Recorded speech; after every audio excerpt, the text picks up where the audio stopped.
chaîne de télé Logos Channel. Restez scotchés, car nous sommes des parlementaires et vous également. Parlement divin, Parlement divin. C'est tous les lundis, mardis, mercredis, jeudis et vendredis sur votre chaîne de télé Logos Channel. Parlement divin est une émission de décryptage de la parole de Dieu avec appui public. 15h, 16h30, de lundi à vendredi sur votre chaîne de télé Logos Channel. Restez scotchés, car nous sommes des parlementaires et vous également. Parlement divin, Parlement divin. C'est tous les lundis, mardis, mercredis, jeudis et vendredis sur votre chaîne de télé Logos Channel. Parlement divin est une émission de décryptage de la parole de Dieu avec appui public. 15h, 16h30, de lundi à vendredi sur votre chaîne de télé Logos. Voilà, chers téléregardateurs, 15h à Yaoundé, c'est la même partout en Afrique centrale. Bon après-midi, madame, monsieur. Bon après-midi à vous, chers téléregardeurs qui nous recevez à travers nos liens, et que ce soit aux États-Unis, en Côte d'Ivoire, au Gabon et j'en passe. Bon après-midi, madame, monsieur. Nous sommes bel et bien là cet après-midi. L'émission de Logos Channel vient de s'ouvrir pour laisser place à deux personnes qui viendront davantage nous apporter des éclaircies sur quelque chose, un mot qui est très souvent utilisé, mais un mot qui manque de subsistance parce que nous ne savons pas trop bien comment ça se passe. Si du côté de la religion chrétienne ça se passe comme ça, nous ne savons pas très bien si du côté de la religion musulmane c'est la même chose. Comme vous le savez si bien, ils sont deux sur ce plateau.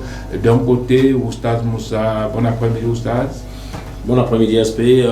Bon après-midi au pasteur évangéliste qui vient tout droit du Gabon, donc pour essayer de défier l'islam. Et bon après-midi également à tout le studio, et également à tous nos téléregardeurs de partout les quatre côtés du monde entier où chacun se trouve en ce moment pour suivre l'émission. Et comme je l'ai toujours dit, habituellement, ça a toujours été un réel grand plaisir pour moi donc, de participer à cette émission pour que la vérité d'Allah donc, puisse tirer les âmes qui sont encore dans le ténèbre vers la lumière parfaite. Voilà, merci. Bon après-midi, évangéliste Benjamin. Bon après-midi à toi, SP.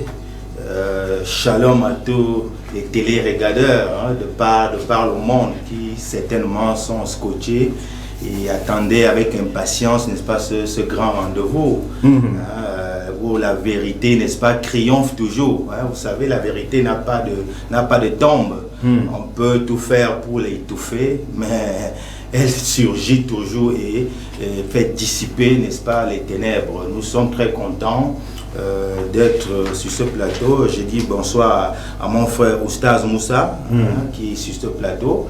J'ai dit également un grand shalom à tous nos frères dans la ville de Yaoundé et un shalom particulier à mon père spirituel, l'archevêque Jean-Grégoire Mebamondo du côté de Paris.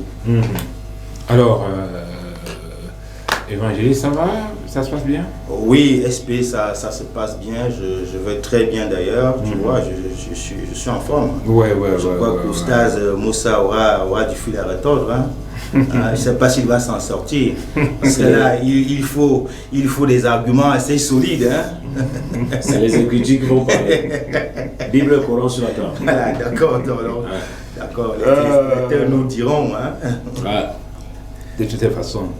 Nous sommes là et moi je serai davantage éclairé cet après-midi à travers vos interventions. Mesdames et messieurs, comme vous le savez si bien, les premières prises de parole c'est 10 minutes par intervenant, commençant par Oustaz Moussa. Il y a un mot qui est souvent utilisé, trivialement utilisé par monsieur tout le monde, la conversion. D'autres disent je me suis converti à la religion musulmane, d'autres disent je me suis converti à la religion chrétienne. Je ne sais pas trop bien comment ça se passe.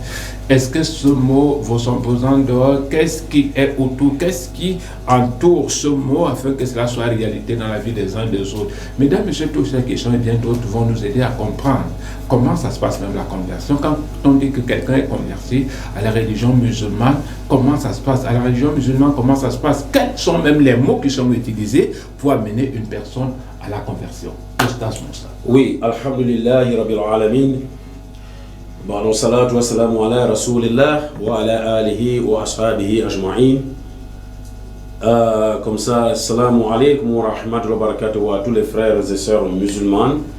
Et shalom à tous les frères et sœurs chrétiens. Déjà que le musulman et le chrétien se réclament tous d'un même père spirituel qui est Abraham.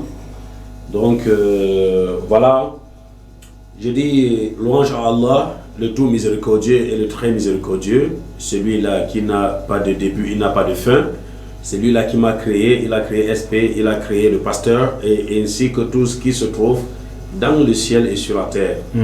Donc, alors, c'est toujours à lui, ce Allah-là, que je vais demander de me faciliter et de me donner la langue pour que je puisse véhiculer son message qui n'est rien d'autre que le message véridique.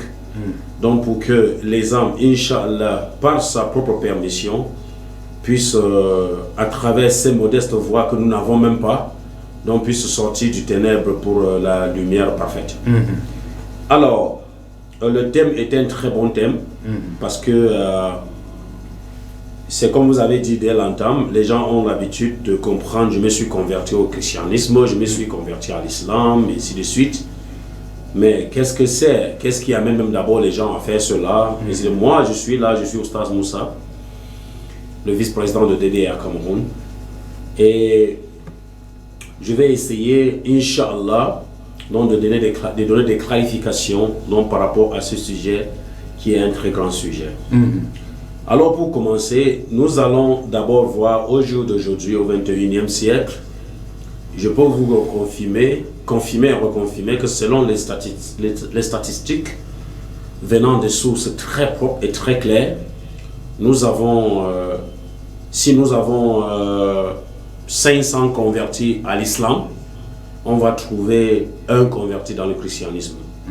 Donc ce qui veut dire que, pourquoi vous allez comprendre que 7 siècles de différence qui existent entre le christianisme, quand je dis christianisme, donc cette pratique, ce dogme donc, chrétienne, quand c'est venu, avec l'accomplissement de l'islam, quand je dis accomplissement, c'est l'arrivée de Mohammed alayhi wa sallam, avec toutes les rites définitifs et toute la pratique définitive dont Allah a légiféré aux musulmans. L'écart est de 7 siècles, si je me trompe. Et en 7 siècles, je pense que la différence entre la communauté chrétienne et la communauté musulmane n'est plus très loin. La dernière fois que j'ai suivi les statistiques, si on était à 2 milliards de chrétiens, nous sommes aujourd'hui à 1 milliard 750 millions de musulmans. Donc vous comprenez que si ça continue comme ça et que ça va continuer comme ça, vous allez voir que d'ici 10 bonnes années, l'accomplissement de l'islam sera au-dessus du christianisme. Ça c'est très clair. Donc ça veut dire que quand on parle de conversion ici, nous allons beaucoup plus parler, moi personnellement je vais parler de la conversion à l'islam. Oui, tout à fait. Alors, la conversion à l'islam, c'est quoi? Un converti, c'est celui qui a d'abord embrassé un dogme ou une religion auparavant, ou même un païen qui n'était dans rien, et après il a compris la vérité dans l'islam et il a décidé d'embrasser l'islam et il se convertit donc à l'islam. Mais sinon que on peut avoir 2 conversions. La première conversion est celle dont je suis en train d'expliquer pour celui qui est dans une autre religion. Et la deuxième conversion est celui-là qui est né dans l'islam. C'est-à-dire que d'une manière théorique, il est né dans l'islam mais ne pratiquant pas l'islam. C'est-à-dire qu'il est né dans l'islam, il ne pratique pas l'islam et après avoir repris conscience, il décide donc maintenant de se reconformer, donc de s'aligner à la pratique ou encore. Pour être plus clair, celui-là qui a fait quoi, comment, pour que le téléspectateur... Je suis en train d'expliquer. Je vais parler ici de 2 types de conversion. La première conversion est pour la personne donc, qui appartient à un autre dogme. C'est-à-dire que ça peut être le christianisme, le bouddhisme, peu importe. Et il décide donc d'embrasser l'islam. Il se convertit donc à l'islam. Ça, c'est la première conversion. C'est quelqu'un qui quitte d'ailleurs pour l'islam. Et maintenant, la deuxième conversion est pour la personne qui est dans l'islam. Soit il a été conscient par un péché qui le sort de l'islam. Parce qu'il y a les péchés qui sortent les gens de l'islam. C'est-à-dire que tu es dans l'islam et tu commets un péché qui te sort de l'islam. Je prends un exemple. L'exemple d'un péché qui te sort de l'islam, c'est typiquement, c'est-à-dire que agencer à l'éternel Dieu une autre divinité qui n'est pas lui-même Allah. Tout de suite là, tu n'es plus musulman. Mais ton nom porte le nom de l'islam, tu es là, on sait que tu es dans l'islam et tout cela. Mais dès lors que tu as déjà associé Allah à une autre divinité, il faut chercher donc à réintégrer l'islam. Ça, c'est une autre conversion. Et ça entre toujours dans la même conversion dont j'ai essayé d'expliquer que ça va de même de celui qui est dans l'islam. Il est né dans l'islam, son papa, sa maman, ses frères, tous dont sont dans l'islam. Lui-même dit que je suis dans l'islam. Il ne prie pas, il ne fait rien de ce que Allah a demandé, de ce que le prophète a demandé. C'est-à-dire que la vie de débauche, la dépravation et tout ça, c'est ça son travail. Mais un jour, il se décide donc d'abandonner toutes ces choses-là et se raligner donc correctement selon les rites enseignés de l'islam. Ça, c'est un autre converti. C'est-à-dire que tu te reconvertis encore. Donc voilà les types de conversion. En ma humble connaissance, donc que je sais que quelqu'un est susceptible de se convertir à l'islam. Et à trois, comme j'ai déjà cité, juste rapidement, c'est celui qui est dans une autre religion, c'est celui-là qui a commis un péché, donc qui le sort de l'islam, et doit encore réattester, c'est-à-dire que réattester la shahada. Ok. Et il y a encore celui-là, il est dans l'islam, mais ne pratiquant pas l'islam et décide donc d'abandonner cette vie de dépravation, la vie de débauche et tout cela donc pour s'aligner à l'islam proprement dit. Donc voilà alors les convertis. Alors là, la conversion à l'islam, nous appelons tout le monde à se convertir à l'islam, tous ceux qui ne sont pas encore dans l'islam ou encore tous ceux qui sont dans l'islam et qui n'ont pas conscience, et qui n'ont pas pris conscience donc de ce dans quoi ils sont, à se reconvertir, c'est-à-dire que à s'atteler et à s'aligner sur les rites pratiques de l'islam. Et pourquoi nous le faisons? C'est tout simplement parce que l'islam est la religion de droiture. L'islam est celle-là que Allah, l'Éternel, lui-même a légiféré à ses créatures. Il dit, je vous agrée l'islam comme religion selon la sourate 5, verset 3. Donc l'islam est une religion sortie de la bouche de l'Éternel par Muhammad alayhi wa sallam. Dit, je vous ai légiféré l'islam comme religion. En aucun cas ou dans aucun autre livre du monde que quelqu'un vienne nous dire là où l'Éternel a prononcé le nom d'une religion dans sa bouche et dire que ça c'est une autre religion. Donc ça c'est une première raison à laquelle pourquoi nous appelons les gens dans l'islam, parce que c'est la religion de l'Éternel lui-même et la religion de tous les prophètes, parce que tous les prophètes étaient des musulmans. Qu'est-ce qu'un musulman? Qu'est-ce que l'islam? Un musulman est celui-là qui est soumis à la volonté de l'Éternel Dieu Tout-Puissant, et l'islam n'est rien d'autre que la soumission totale à l'Éternel, à la volonté de l'Éternel Dieu Tout-Puissant. Quand nous allons lire dans les livres par exemple comme Jean 5, verset 30, nous allons voir que Jésus lui-même a dit clairement qu'il ne fait pas sa volonté, mais plutôt la volonté de celui qui l'a envoyé. Donc c'est pour cela que nous invitons tout le monde, c'est-à-dire à s'aligner derrière la religion de l'Éternel, de Abraham, de Moïse, de Jésus, de Muhammad, ainsi que tous les prophètes d'Allah, donc que Dieu a envoyé depuis la création de la terre jusqu'à aujourd'hui. C'était l'islam, ce n'était rien d'autre. Mais si aujourd'hui quelqu'un va me dire que c'est une autre religion, ou une autre religion qui est au-dessus de l'islam, ou bien une autre religion dont les gens doivent suivre, ils n'ont qu'à apporter des preuves ici là, et celui qui a nominé cette religion et demander aux gens, c'est-à-dire que de suivre cette religion. Nous sommes ici sur un plateau des échanges où il y a la Bible, il y a le Coran, les gens doivent se dire la vérité. Pourquoi encore embrasser l'islam? L'islam, quand nous parlons l'Éternel de tous les prophètes, jusqu'au dernier prophète Muhammad alayhi wa sallam, ils ont d'abord prôné ce qu'on appelle l'unicité de Dieu.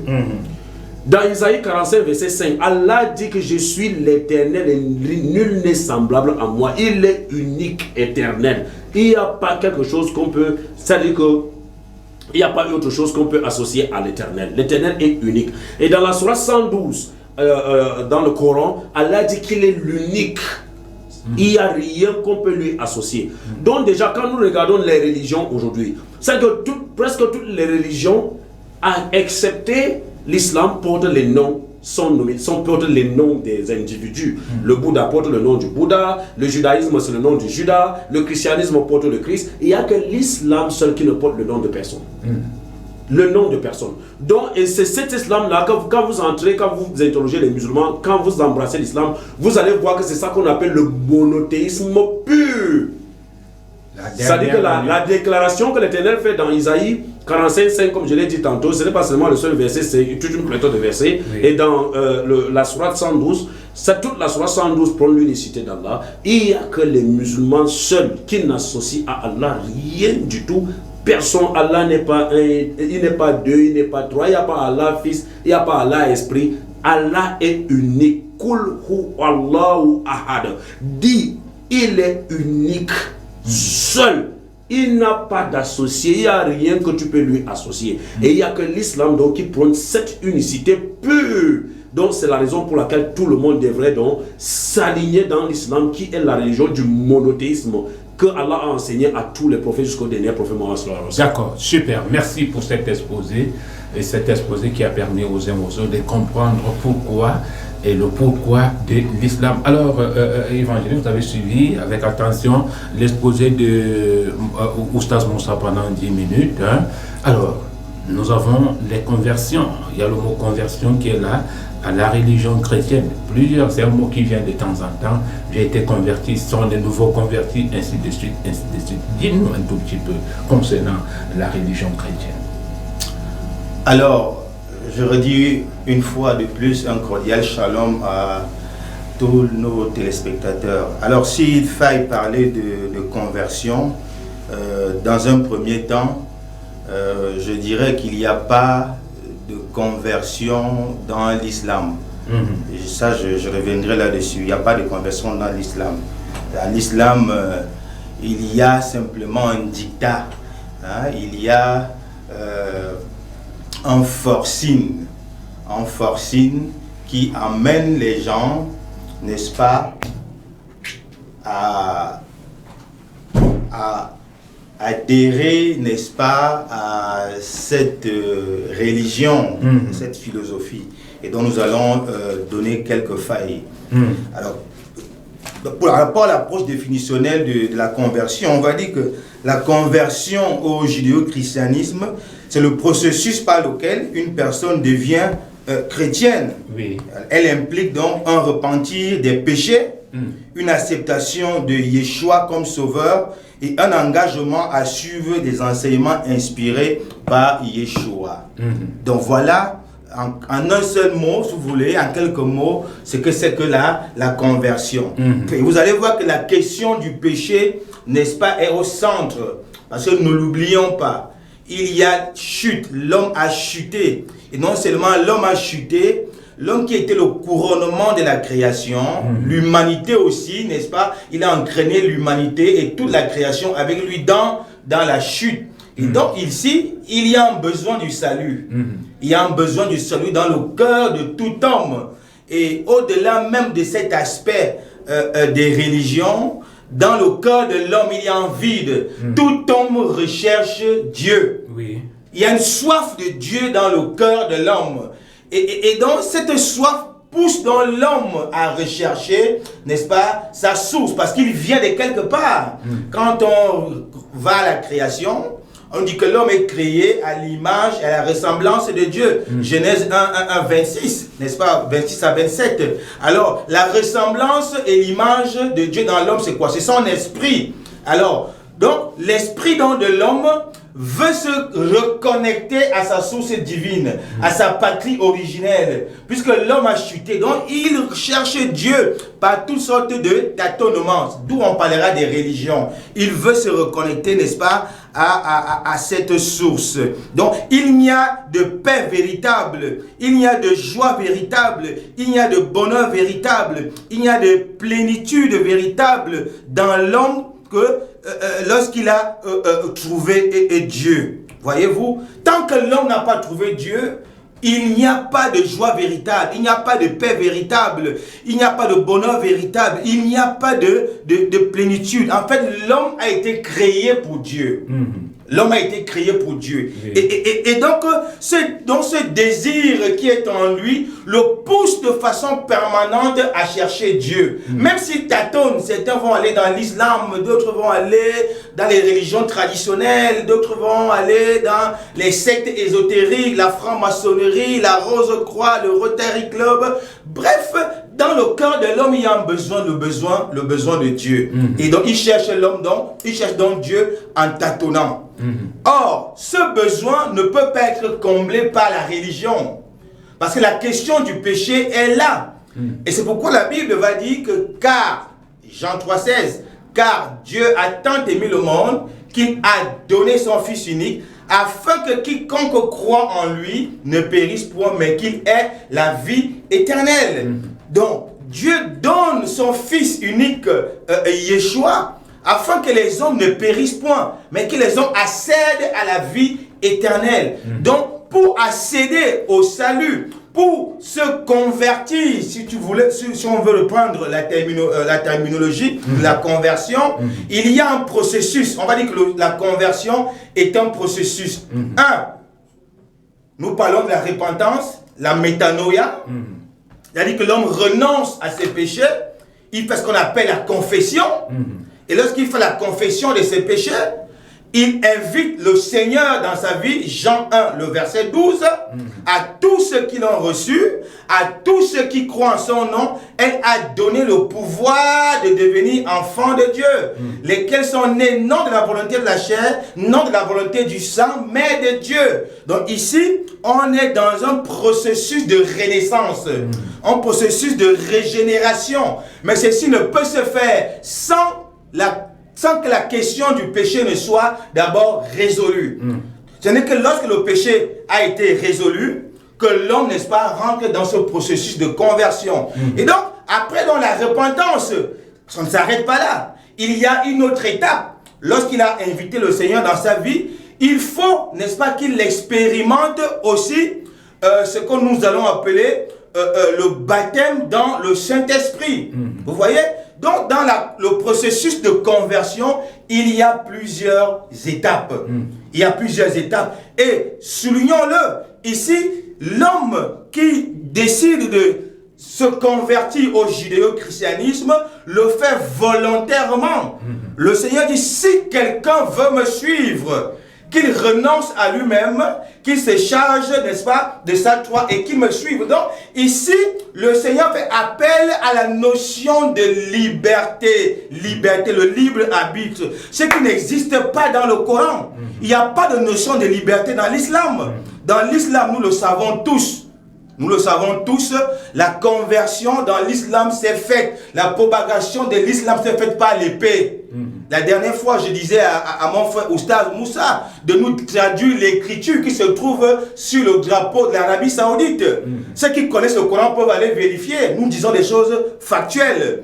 Il est clairement dit que l'islam se propage par l'épée. C'est ce qui est écrit sur le drapeau de l'Arabie Saoudite.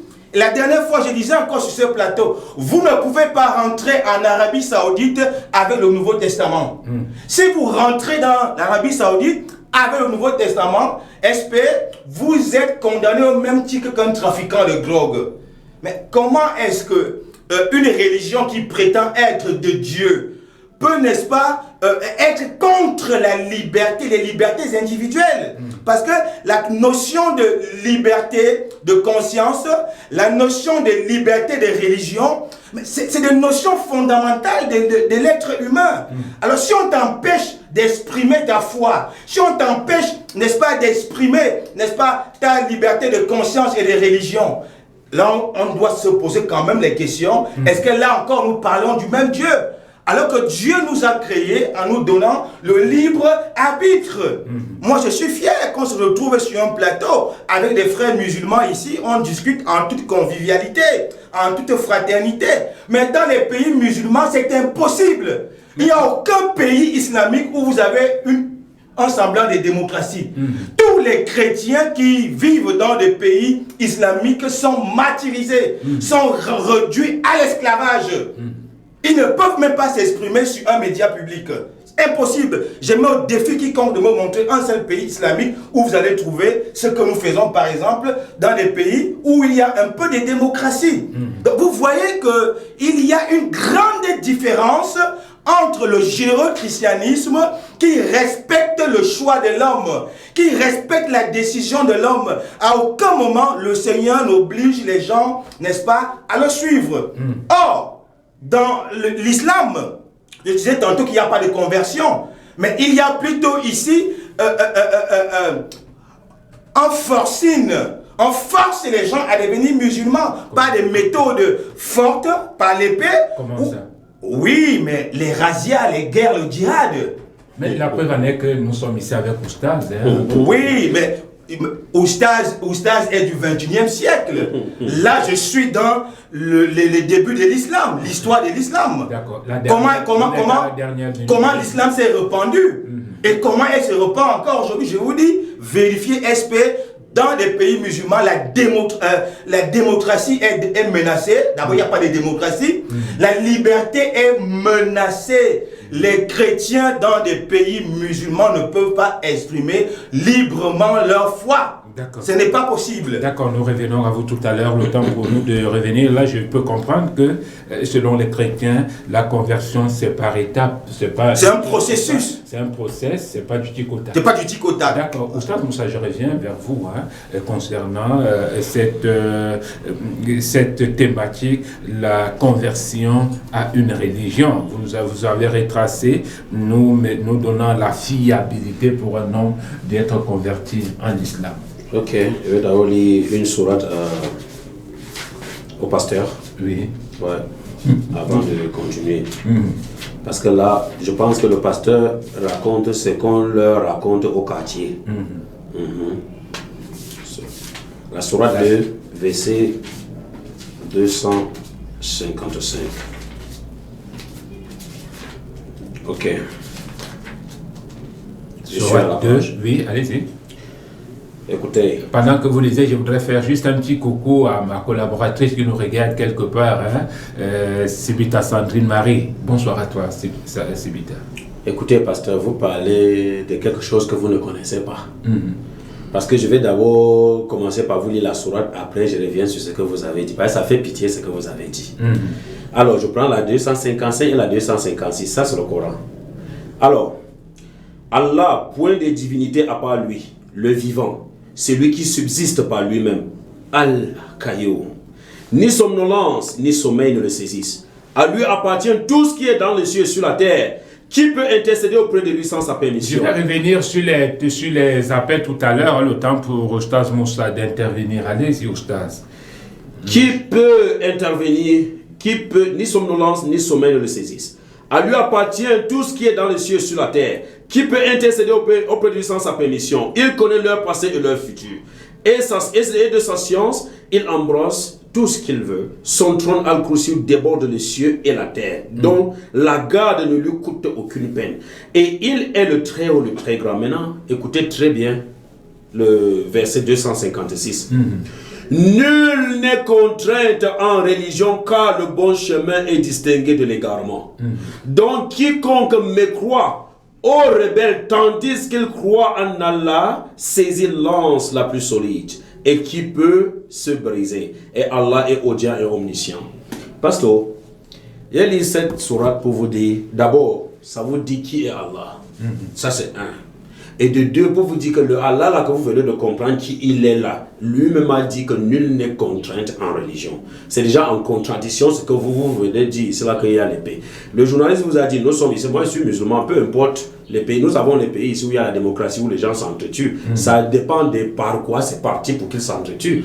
Mais pas que c'est parce qu'il est dit dans le Coran ou bien n'importe, quelque part chez le musulman qu'il faut tuer le chrétien. Non, ça n'existe pas.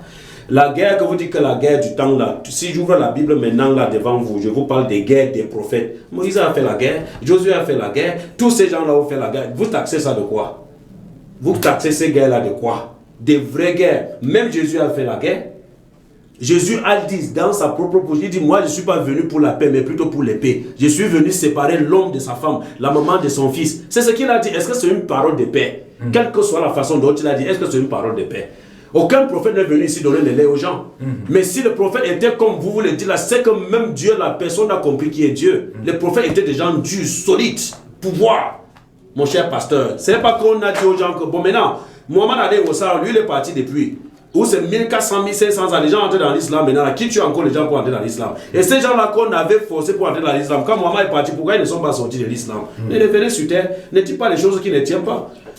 Vous avez un grand ami à moi, par exemple, parce qu'on a partagé le plateau. Et pour rien au monde, après ce plateau, on va aller quereller dehors. Ça n'existe pas. Parce que là, c'est les Écritures qui parlent. Les Écritures, c'est pas pour toi, c'est pas pour moi. Toi, on t'a donné les Écritures, on m'a donné les Écritures. Je défends le Coran, toi, tu défends la Bible. C'est les Écritures qui parlent. Mais charnellement, toi et moi, on n'a aucun problème. Et c'est comme ça, c'est partout, partout, partout ailleurs. Mais quand vous dites qu'en Arabie Saoudite, il n'y a pas de consulat là-bas, il n'y a pas les ambassades des autres pays là-bas, les pays non musulmans, il n'y a pas ça en Arabie Saoudite. Ces gens-là font comment vous faire leur culte? Ils font comment alors? Mais ne dites pas les choses qui sont graves comme ça. Personne ne contraint en islam. La sourate 2, verset 250, si je viens de vous lire sur le Coran, le musulman est une personne très douce. Donc je vous ai dit aujourd'hui, vous avez, maintenant là je vais un peu traverser ça, je vous dis que personne n'a la liberté. Il y a personne qui se sent plus libre que l'islamiste. Parce que l'islamiste, tu es libre de croire, tu es libre de ne pas croire. Moi, je suis là, je suis musulman. Bientôt, c'est l'heure de Asr, l'heure de prier. Si je veux, je ne prie pas, rien ne va m'arriver. Ce qui me pousse à prier, c'est la crainte de Dieu. Et la crainte du jour de l'au-delà. Ce n'est pas que si je ne prie pas, quelqu'un va me faire quoi que ce soit. Non, c'est la crainte d'Allah. Et cette crainte-là est interne, c'est la foi ferme en Allah. Au jour dernier, et c'est que toi, tu sais que nous savons que ça va arriver au jour dernier. L'islam, avant même d'arriver, je vais vous lire encore une autre sourate, pasteur, que vous compreniez qui est le musulman. Qu'est-ce que le musulman fait au juste? Vous avez dit la conversion, à travers les versets comme ça, voyez qui est le musulman et nous allons voir si les gens vont se convertir à l'islam pour aller chez le diable, ou bien pour aller chez le vrai Dieu, ou bien pour faire du bien, ou bien pour faire du mal. Prenons la sourate 2, verset 177. Nous allons lire. Je suis à la page. Sourate 2, verset 177. Elle a dit, la bonté pieuse ne consiste pas à tourner vos visages vers le levant ou le couchant, mais la bonté pieuse est de croire en Allah. Donc tu dois d'abord croire en Allah. Tu dois d'abord croire en Allah, il est l'unique. Et tu crois au jour dernier. Tu dois croire qu'il y a le jour dernier qui va arriver où tu seras jugé. Tu crois aux anges. Il faut croire que Allah a créé les anges également, parce que l'ange Gabriel, c'est celui-là qui a envoyé à tous les prophètes. Même à Marie, donc pour annoncer la naissance de Jésus. Donc maintenant, là, tu dois croire aux livres. Les livres ici sont au pluriel. Ça dit que tu dois croire à la Torah, tu dois croire à l'évangile, tu dois croire au Coran. Voici qui est un musulman. Pour que tu sois musulman, voilà ce que tu dois être. Et maintenant, on dit, tu dois croire également aux prophètes. Le prophète ici, c'est également au pluriel. Tu dois croire à Moïse, tu dois croire à Jacob, à Isaac, à Ishmaël. Tous ces prophètes-là, tu dois croire à eux. Donc maintenant, là, on vient. Allah dit de donner de son bien, dont tu dois aussi aider les autres. Tu pourras prendre le peu, si tu as un peu là, tu donnes aussi pour ceux qui n'en ont pas. Et donner aussi quelque amour qu'on en ait. Toi, tu dis qu'on tue les gens. Allah dit que l'amour, tu dois partager ton amour avec les gens. Il n'a pas dit ici que tu fais ça avec les musulmans. Hein. Il a dit tu dois partager avec les gens, que tu sois non musulman ou bien musulman. Rien n'a dit cela que tu fais ça avec les musulmans. Et alors, Allah continue. Il dit quelque amour qu'on en ait aux proches, aux orphelins, aux nécessités, aux voyageurs indigents et à ceux qui demandent de l'aide pour donner les jours. Tu as compris. Ça dit que ceux qui sont les nécessités, ce ne sont pas les musulmans. Si tu n'as pas, même si tu es qui, on ne cherche même pas à savoir qui est qui pour l'aider. Tu aides parce que ta rétribution, c'est avec Allah. Est-ce que toi, tu vas aider quelqu'un pour savoir? Tu vas d'abord demander à quelqu'un, tu es chrétien ou bien musulman avant de l'aider. Est-ce que tu as vu ça exister un jour? Je finis seulement la soirée, le verset là. Oui, c'est intéressant parce qu'il est question d'avoir une certaine clairvoyance. Oui. Par rapport voici ce qui peut ramener les gens à se convertir à l'islam. Oui. Ça, c'est les trucs de conversion. Donc, voici le musulman. Maintenant, tu dois, aux voyageurs intelligents, quelqu'un a voyagé la crevaison devant ta porte, c'est pas parce que tu ne le connais pas que tu vas le laisser dehors, alors que tu peux me le faire dormir même sur un canapé chez toi. Et maintenant, là, on dit, maintenant, là, Allah dit, aux voyageurs intelligents, à ceux qui demandent de l'aide, et pour donner le jour, accomplis la salate. Tu dois prier. tu dois prier. Luc 6, verset 12, Matthieu 26, verset 39, quand Jésus priait là, tu dois prier, poser ton front par terre là et prier Dieu. Et faire la zakat. La zakat, voici la zakat ici là, c'est quoi? C'est l'aumône. L'aumône, c'est quoi? Un peu comme le verset du Proverbe 19, verset 17, de la même chose où il a dit que tu prêtes à Allah, tu prêtes à Dieu. C'est que tu donnes à quelqu'un, à un pauvre là. Si tu aimes le pauvre, tu lui donnes parce que tu prêtes à l'Éternel qui va te rembourser, selon le verset du Proverbe. Et voici alors la sourate ici qui dit que tu dois faire de l'aumône. C'est que tu as, chez nous les musulmans ASP, si tu as gardé par exemple 10 000 francs pendant un an, dans ton compte, que tu vois que bon, c'est une économie que toi tu as prélevée pendant un an, et tu dois enlever 125 francs sur ça là, automatiquement pour donner à quelqu'un qui n'a rien. Donc c'est ça le monde chez nous, c'est vraiment homologué. Et maintenant je vais finir la sourate. Allah dit, et ceux qui remplissent leurs engagements lorsqu'ils se sont engagés. C'est-à-dire que vous devez remplir tous vos engagements.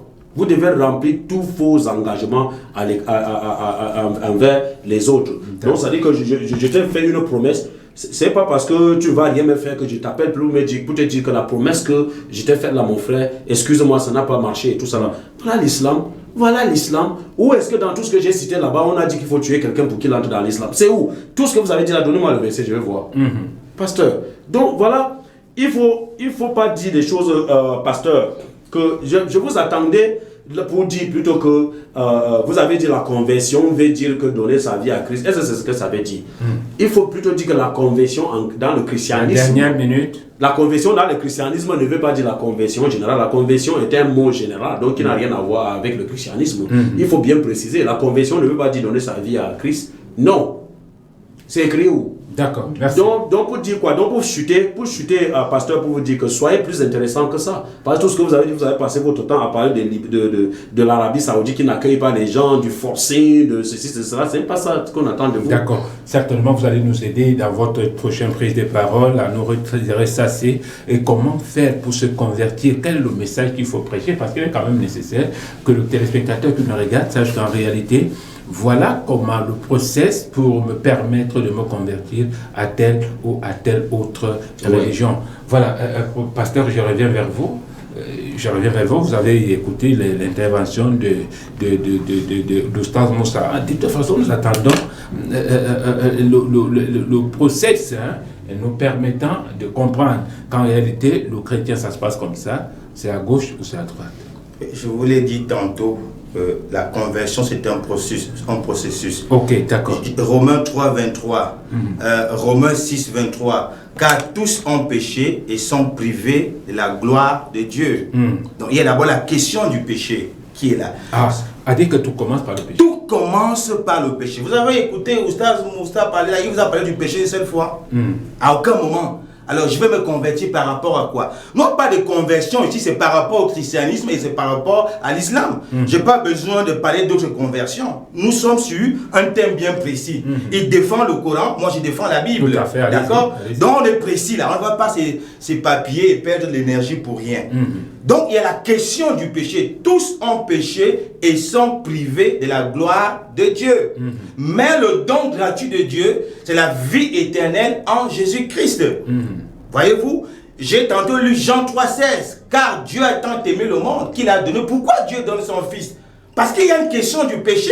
Il faut résoudre la question du péché. Vous voyez, l'islam fait tout pour esquiver la question du péché. Parce que pour eux, effectivement, il y a un flou artistique dans lequel on veut emballer les gens. Or, personne ne peut nier l'évidence du péché dans l'humanité. Ça, c'est un. Et donc, lorsque la personne se reconnaît donc étant pécheur, elle fait quoi? J'ai cité Jean 1, verset 12.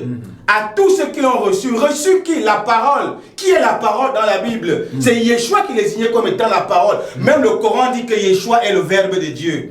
Le Coran le dit.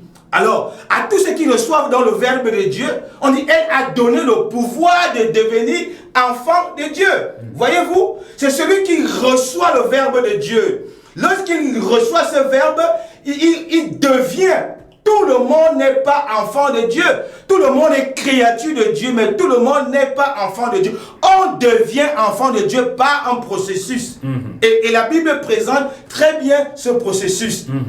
Et donc, quand je disais que il n'y a pas de liberté dans l'islam, Mais Oustaz a envie de jouer avec les mots.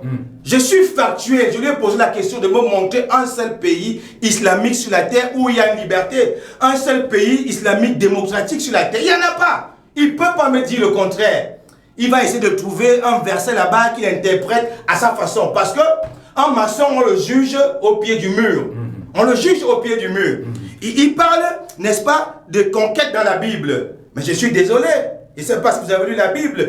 Toutes les conquêtes faites par Moshe ou Josué dans la Bible sont des guerres défensives et non offensives.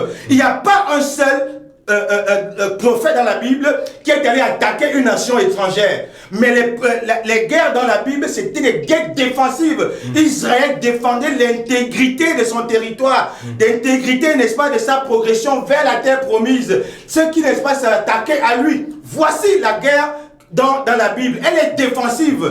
Et la légitime défense, elle est correctement biblique. Si tu m'attaques, je dois me défendre.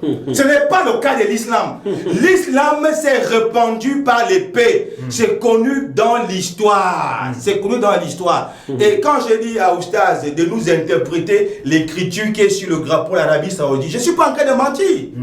Tous les téléspectateurs peuvent vérifier ce que je suis en train de dire. Ils peuvent vérifier. Et en plus, quand on rentre dans l'histoire, Allah n'est pas le créateur du ciel et de la terre. À la Mecque, il y avait plus de 2200 divinités. Et c'est comme ça que donc Mohamed va donc éliminer toutes les autres divinités pour garder une seule divinité qu'on a nommée Allah. C'est connu dans l'histoire. Dire ici que Allah serait le créateur de l'univers n'est pas une vérité historique. Tout le monde qui a étudié l'histoire sait que ce n'est pas la vérité. Donc, le seul monothéisme authentique se trouve dans la Bible. En dehors de la Bible, il n'y a pas de monothéisme. Et je vous donne la définition du monothéisme qui échappe, n'est-ce pas, à Oustaz Mustafa. C'est Genèse chapitre 1, le verset 1. Vous avez là la définition, n'est-ce pas, de ce que c'est que le monothéisme. Au commencement, Dieu créa le ciel et la terre. Voici la définition du monothéisme. Le monothéisme n'est pas seulement l'adoration d'un seul Dieu, mais le monothéisme, c'est Dieu qui crée toutes choses. C'est-à-dire que rien n'existe en dehors de lui. C'est lui qui a créé tout ce qui existe de bien, parce que le mal, Dieu n'est pas l'auteur du mal. C'est voici la définition du monothéisme. Et donc, quand on fait ce qu'on appelle l'étude des cosmogonies, dans l'histoire de l'humanité, la Bible est le seul livre qui dit que Dieu a créé la matière. Dieu a créé tout ce que nous pouvons voir et tout ce que nous ne pouvons pas voir. Or, quand on rentre dans les autres religions, que ce soit chez les Grecs, que ce soit chez les Égyptiens ici à côté, là-bas, il est dit que la matière est préexistante, la matière est éternelle, et les dieux viennent de la matière. Donc, dans le paganisme le plus reculé, la matière est Dieu. En quelque sorte, les dieux sont des créations. C'est la matière qui vient avant Dieu. Mais le jour, je vais dire, l'année où Moshe va faire cette révélation comme quoi, au commencement, Dieu créa le ciel et la terre. C'était une grande révolution. Personne avant Moshe Rabbeinu n'a dit ça. Et tout ce qui prône le monothéisme aujourd'hui s'inspire, n'est-ce pas, à partir de la Bible. C'est pourquoi le Coran, pour essayer de faire sa supercherie, se connecte à la Bible. Vous allez remarquer que le Coran, c'est un plagiat de la Bible. On prend quelques versets de la Bible, ici de la Torah, ici, pour essayer de légitimer, n'est-ce pas, ce dogme. Mais en réalité, nous savons tous historiquement que ce n'est pas la vérité, parce que Moshe, et je l'ai dit dernièrement ici, Moshe, les Israéliens lui disent, Moshe, on a vu les miracles que tu as fait en Égypte, mais ça ne nous suffit pas. Parce qu'on a aussi vu les Égyptiens faire des miracles. Donne-nous la preuve que c'est Dieu qui t'a parlé. Nous sommes dans Exode, le décalogue. Donne-nous la preuve que c'est Dieu qui t'a parlé. Moshe dit, d'accord, je vous ai compris. Moshe va voir l'Éternel. Il va dire à Elohim, écoute ce que le peuple est en train de dire. Et c'est ainsi que le grand Dieu créateur du ciel et de la terre va faire le dévoilement devant 3 millions de personnes pour répondre à la question des Israélites, pour prouver l'authenticité, n'est-ce pas, de la Torah. De que Moshe n'est pas venu en disant je dormais et puis j'ai reçu une révélation. Là, voici. Non! 3 millions de personnes ont écouté, ont vu la montagne fumante, ont vu un tremblement de terre, ont écouté de façon audible la voix de Yahvé, la voix d'Élohim. Et c'est en cela que nous savons qu'il y a ici une authenticité. 3 millions de personnes ne peuvent pas oser mentir, et de génération en génération. Mais l'islam, comme je l'ai dit, Oustaz ne peut pas nous dire une seule fois qu'il y a des témoins à la révélation de l'islam. Aucun. Mohamed est venu comme ça, il dit que dans sa grotte, il a reçu une révélation sur le Coran et tout et tout. Et les gens ont commencé à le suivre. Et personne ne lui a demandé l'authenticité. Prouve-nous que c'est Dieu qui t'a parlé, comme l'ont fait les Israélites. Et dans la Bible, quand on arrive dans les évangiles, Yeshua, les gens posent la même question. Prouve-nous que tu es le Fils de Dieu. Mais Yeshua prouve. Est-ce que quand on parle du monothéisme, monothéisme ne veut pas dire ici que nous croyons en plusieurs dieux. Aucun chrétien n'a jamais dit que nous croyons en plusieurs dieux. Quand on parle du monothéisme, il faut encore comprendre ce que cela veut dire. Et peut-être nous allons expliquer pourquoi nous parlons du Père, du Fils et du Saint-Esprit. Ce n'est pas croire Dieu. Intéressant, merci pour cette toute prise de parole. Vous nous parlez du process qui amène à la conversion. À la conversion, je voudrais rappeler aux téléregardeurs que les codes d'accès sont disponibles. Il faut maintenant appeler ou envoyer leur SMS ou leur numéro WhatsApp, un message WhatsApp, parce que le numéro Orange est WhatsApp, ou appeler en direct tout à l'heure. Il y a eu des interventions, mais nous ne pouvons pas prendre parce qu'il était important pour nous de laisser Oustaz Moussa et l'évangéliste Benjamin nous dérouler le fond de ce que nous dit l'islam et la chrétienté suivant leurs livres de foi. Voilà, nous allons continuer avec Oustaz Moussa. Oui, Oustaz? Oui, j'ai toujours dit encore ici, là, et je vais le redire aujourd'hui, il n'y a pas plus aveugle que celui qui a les yeux qui voit mais qui refuse de voir. Et il n'y a également pas plus sourd que celui qui a les oreilles qui entend mais qui refuse d'entendre. Ce que le prophète est en train de dire là, il dit le drapeau de l'Arabie Saoudite. Est-ce que quand vous ouvrez le Coran, est-ce que vous avez vu le drapeau de l'Arabie Saoudite dans le Coran? Quand je vous parle d'Allah et des messagers... C'est-à-dire que quelqu'un peut se lever et faire sa chose? Non, je n'ai pas dit ça. Ah, ok, d'accord, merci. Je dis ceci. Quand je vous parle d'Allah, de la religion, je ne vous parle pas de l'Arabie Saoudite, je ne vous parle pas du Maroc, je ne vous parle pas du Cameroun. Je parle d'Allah, sa religion, son livre, le livre sacré que j'ouvre devant vous. Ce que je vous dis ici, je lis le livre, je ne vous lis pas le code de l'Arabie Saoudite. Oui. Moi, je ne peux pas vous dire ce qui est écrit sur le drapeau de l'Arabie Saoudite parce qu'en réalité, je n'ai pas lu. Donc, il faut que vous disiez ça, car je n'ai pas lu. Donc, si vous dites ce qui est écrit, c'est que vous êtes menti, je n'ai pas lu, je ne connais pas ce qui est écrit sur ça. Même si tu me demandes oralement, comme ça, là, que leur couleur, c'est quoi, je ne vais pas te dire. Très simple et très véridique, comme je vous dis là. Donc, on ne prend pas l'exemple d'un peuple pour une religion. Non. J'ai dit non. Qu'est-ce que le livre a dit? Qu'est-ce que le conseiller a dit? Je vous ai dit ici que la religion, c'est Allah qui les a appelés musulmans. Le prophète qu'il a envoyé là, il a dit ceci. Voilà ce que je vous dis. Je ne vous ai pas dit que le roi Maroc a dit ceci ou cela. On s'en fout de ça. D'accord. D'accord. Donc je continue maintenant. Je vais vous lire un passage là, prophète. Je vais vous lire deux passages. D'abord, premier passage. Je vais vous lire la sourate 17, verset 32. Je vais lire. Je préfère lire. Allez-y. Sourate 17, verset 32. Écoutez bien ce que Allah dit. Allah dit, et n'approchez point de fornication. En vérité, c'est une turpitude auquel il c'est un mauvais chemin. Maintenant, au verset 33, je voulais dire la 33. Au verset 33, Allah dit, et sauf en droit, comme la légitime que vous étiez en train de dire, il y a une légitime défense qui existe, que ce soit dans la Bible ou dans le Coran. Sauf en droit, ne tuez point la vie qu'Allah a rendue sacrée. Quiconque a tué injustement alors que nous avons donné le pouvoir à son proche parent, que celui-ci commette pas d'excès dans le meurtre quand il est déjà assisté par la loi. Allah dit ceci, que personne n'a le droit de ôter la vie sacrée. La vie est sacrée car c'est Allah lui-même qui a donné cette vie-là. Personne n'a le droit de ôter cette vie-là. C'est ce que Allah dit ici là. Quand vous dites qu'on a tué les gens pour aller dans l'islam, ça c'est le premier verset. Deuxième verset, je vous prends maintenant la sourate 22, verset 39, pour que pour toujours vous ôtez cet esprit que vous avez dans votre tête qu'on a fait la guerre. Sourate 22, verset 39, rapidement. Sourate 22, verset 39, je vous ai dit tantôt, chers téléregardeurs, vous pouvez à présent appeler ou envoyer votre message WhatsApp ou SMS à deux. Écoutez bien, pasteur. Comment vous allez envoyer le message. Voilà, le verset, c'est le verset où la guerre a commencé. Avec le prophète Mohammed alayhi wa sallam. Ça, c'est le début ici. C'est-à-dire que c'est la Sourate 22, verset 39. Allah dit: autorisation est donnée à ceux qui sont attaqués de se défendre. C'est vous qui avez parlé de la légitime défense aujourd'hui. Donnez-moi un seul sourate ou un seul verset, une seule sourate, un seul verset, que ce soit dans la Bible, que ce soit dans le Coran, où les musulmans ou bien Mohammed est parti attaquer les gens. Non, moi je ne parle pas ici avec des trucs de... Je vous parle selon le texte. Je vous donne un texte et donnez-moi le contre-texte ici là. Je vais vous suivre à l'église. Allah dit: autorisation est donnée à ceux qui sont attaqués de se défendre. Parce que vraiment ils sont lésés et Allah est certes capable de les secourir. Pourquoi? Parce que Mohammed a été persécuté jusqu'à là, même fui de la Mecque pour aller jusqu'à Médine. Juste parce qu'il ne voulait pas les problèmes. Il fuyait la persécution.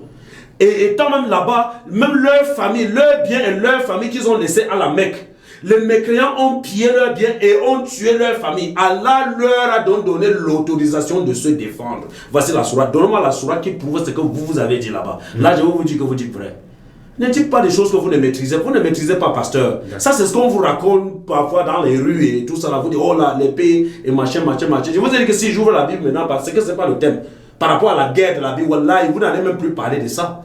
Je vous dis et je vous garantis ça. Ouvre la Bible au stade. Donc maintenant, là, c'est pas le thème. Moi, je suis pas un débatteur de la conversion. Maintenant, on parle ici de la conversion. Oui. Et le pasteur est en train de définir c'est-à-dire que le monothéisme d'une autre manière. Je vous ai dit que l'islam est la seule religion qui prend le monothéisme pur. C'est-à-dire que l'unicité de Dieu, l'unicité d'Allah. Et Allah a dit ceci dans la Sourate 21, verset 25, que je vais lire, monsieur le pasteur. Sourate 21, verset 25. Vous parlez des passions, nous vous parlons des Écritures. Alors, au verset 25, il est dit: Allah dit: et nous n'avons envoyé avant toi aucun messager à qui nous n'avons révélé point de divinité en dehors de moi.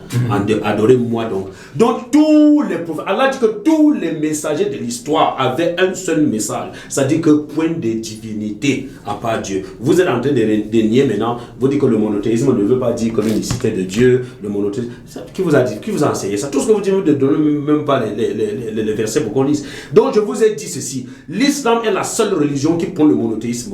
Que ce soit au niveau, c'est-à-dire que de la description exacte et complète, comment quelqu'un fait pour obtenir la vie éternelle. C'est-à-dire que ce n'est que l'islam qui peut vous dire, ce n'est que l'islam qui te dit ce qui se passe dans la tombe quand tu viens de mourir là. Il n'y a que l'islam qui te dit ça. Il n'y a que l'islam qui te dit exactement ce qui va se passer au jour de la résurrection. Quelle matière, quel corps tu auras quand tu seras ressuscité. C'est-à-dire que comment ça va se passer. Il n'y a que l'islam, mon cher frère. Il n'y a que l'islam qui t'enseigne comment ça va se passer au jour du jugement dernier. Comment est-ce que les gens seront jugés pour être répartis, ceux qui prennent la route de l'enfer et ceux qui prennent la route du paradis. C'est-à-dire que ce n'est que l'islam. Même la description du paradis, pasteur, ouvrez-moi la Bible, vous me décrivez le paradis dans la Bible. Qu'est-ce qui se trouve dans le paradis? C'est quoi le paradis selon votre Bible? Il n'y a que l'islam, il n'y a que le Coran. Je vous prends même 20 versets du Coran qui vous parle uniquement du paradis et comment les gens vont vivre à l'intérieur et comment ça va se passer. Et vous êtes là, est-ce que c'est même comparable à ce qu'on est en train de faire ici là-bas? Il n'y a que dans l'islam, les gens doivent se convertir pour venir, donc pour vivre la vraie spiritualité, pour avoir la paix de l'âme, reconnaître ce qu'on appelle vraiment une religion. D'accord, merci, pasteur. Je reviens vers vous, évangéliste. Nous parlons de la conversion. Alors, je voudrais que vous nous dites un tout petit peu le mot qui peut captiver l'auditoire. Voilà, j'ai écouté le pasteur, je l'ai écouté, j'ai entendu son message. À partir de ce moment, je vais me convertir. C'est vrai que vous nous avez dit qu'il y a un process, mais quand même, il faut quelque chose qui puisse captiver le... Je reprends ce que un verset clé central de toute la Bible, Jean 3,16. Car Dieu a tant aimé le monde qu'il a donné son Fils unique, afin que quiconque croit en lui ne périsse point, mais qu'il ait... Croire en lui de quelle manière, pasteur? Il faut nous dire, croire en lui comment? Afin que quiconque croit en lui ne périsse point, mais qu'il ait la vie éternelle. Oui. Tant tant aimé, c'est le superlatif. Voyez-vous, dans la Bible, la notion d'amour apparaît. L'amour. Et là, ça m'amène à revenir sur 1 Jean 4 qui dit que Dieu est amour. On ne dit pas que Dieu a l'amour, Dieu est amour. Tu m'as posé une question qui peut captiver les chrétiens. Oui, pour que celui-là qui est auditoire. L'amour de Dieu. Quand on dit que Dieu a tant aimé le monde qu'il a donné son Fils, c'est-à-dire qu'avant même la question de la chute d'Adam et Ève, Dieu avait déjà préparé le remède, n'est-ce pas, à cette question de la chute. La Bible dit que dès avant la fondation du monde, l'agneau a été immolé. L'amour de Dieu. Vous comprenez? L'islam, vous avez écouté Oustaz Moussa. Oui. C'est les œuvres, c'est le salut par les œuvres. Il faut compter ici, il faut faire tel nombre de prières, il faut faire la zakat. Encore que je ne dis pas que l'offrande est mauvaise. Mais tout ça là, ce sont les conséquences de la foi, mais ce n'est pas ça qui te sauve. Dans l'islam, c'est les œuvres, c'est les œuvres. Vous voyez, si tu ne fais pas les œuvres, ils ont une image de la balance, les bonnes œuvres d'un côté et les mauvaises œuvres de l'autre côté. Alors si tu as fait beaucoup de mauvaises œuvres, alors la balance sera déficitaire et tu iras en enfer. Vous voyez, le salut sur les œuvres. Or, la Bible n'enseigne pas. Est-ce que les œuvres sont quand même mauvaises? Je ne dis pas que les œuvres sont mauvaises. Okay. Je dis bien que les œuvres sont la conséquence de la foi. Personne n'est sauvé à partir des œuvres. Mais je veux laisser focus sur l'amour, la question de l'amour, parce qu'il n'y a pas l'amour dans le Coran.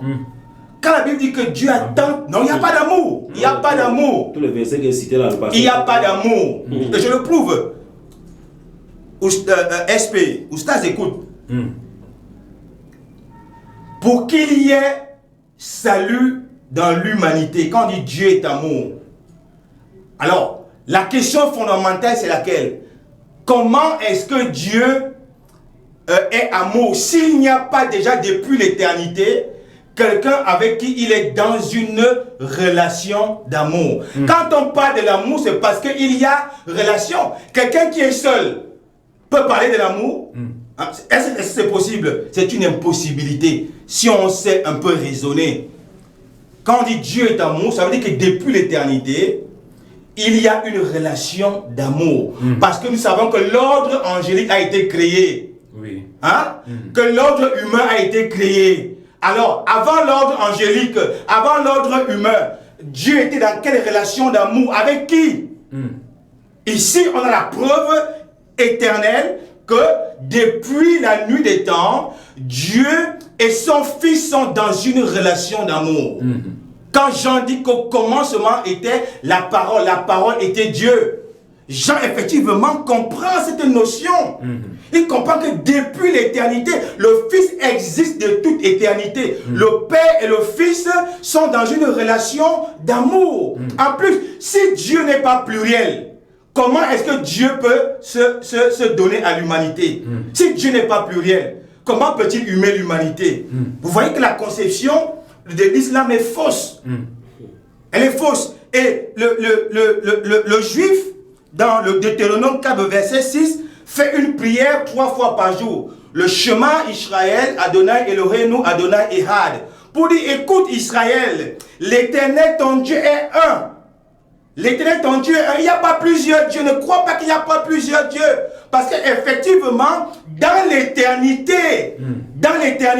les Juifs disent qu'il y a 3 choses qui existent depuis l'éternité. Il y a la Torah qui existe depuis l'éternité. Il y a l'Esprit du Messie qui existe depuis l'éternité. Et le Père, Adonai, qui existe depuis l'éternité. Tous les Juifs dans la tradition le disent. Depuis l'éternité. Donc, la question du Fils n'est pas une invention humaine. Ce n'est pas un homme qui t'a dit le Père, le Fils, le Saint-Esprit, c'est une invention humaine. Spirituellement, ça s'explique. Parce que pour que le Père se donne, il faut qu'il soit pluriel. S'il n'est pas pluriel, il ne peut se donner à personne. On ne peut même pas parler dans la question de l'amour. L'amour implique une relation. L'amour, c'est quoi? C'est un élan qu'on porte à l'endroit d'une personne qui est extérieure à nous. Voici la définition de l'amour. Et dans toute la Bible, vous avez 1 million de passages qui présentent toujours l'amour de Dieu. L'amour de Dieu. L'amour de Dieu. Je disais que dans l'islam, il n'y a pas d'amour. Et Oustaz veut embrouiller parce que je lui présente des cas factuels. Comment pouvez-vous nous expliquer cela avant de sortir pour votre prise de parole? Comment pouvez-vous nous expliquer qu'il n'y a pas l'amour? Il n'y a pas d'amour. Quels sont les... Je termine. Comment Donnez vous expliquer qu'il n'y a pas verset d'amour dans l'islam et quel est le socle de l'amour chez les croyants chrétiens? Le socle de l'amour, je venais de vous lire Jean 3,16. Dieu a tant aimé le monde qu'il a donné son fils, l'amour inconditionnel.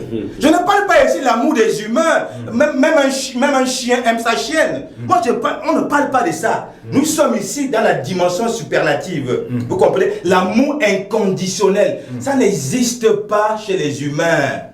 Et la Bible est le seul livre qui présente ce type d'amour. Parce que nous, autant que nous sommes, nous avons tous été habitués, même à la maison.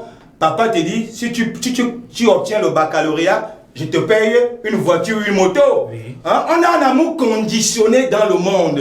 Tout ce que nous faisons est intéressé. Or, la Bible est le seul livre qui présente un amour désintéressé. Oui. Vous comprenez? C'est désintéressé. Et ça, le Seigneur va mettre un sceau d'honneur sur la question de l'amour. Et c'est pourquoi je dis, il suffit seulement de regarder les pays musulmans. Le Nigeria ici à côté, il n'est pas entièrement musulman. Mais on a vu les massacres, comme Oustaz veut discuter, les massacres des musulmans à l'endroit des chrétiens. Ici là au Nigeria voisin, ici à côté. En Afrique du Sud, un peu partout, dans le monde. Voyez-vous, la Bible est un livre qui prône l'amour, qui prône le pardon, qui prône, n'est-ce pas, la convivialité, la fraternité. Or, ce n'est pas le cas de l'islam.